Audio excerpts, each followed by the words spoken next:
तर राष्ट्रीय महामार्गावरील अपघातांमध्ये जखमी होणाऱ्या प्रवाशांना तातडीची वैद्यकीय सेवा देणाऱ्या मदत ग्रुप खेड या सामाजिक संस्थेच्या उल्लेखनीय कार्याची दखल घेत अखिल भारतीय मराठा महासंघाने संस्थेचे अध्यक्ष प्रसाद दिलीप गांधी यांना महाराष्ट्र भूषण पुरस्काराने सन्मानित केले।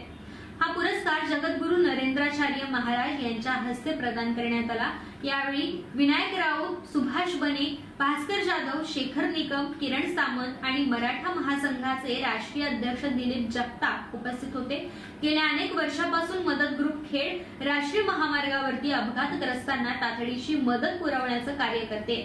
सामाजिक बांधिलकीतून गरजू नागरिकांना मदतीचा हात देण्याच्या या उपक्रमामुळे संस्थेला नावलौकिक देखील मिळाले। तर खेड येथील सहजीवन शिक्षण संस्थेच्या ICS महाविद्यालयाच्या प्राणीशास्त्र विभागाच्या वतीने एक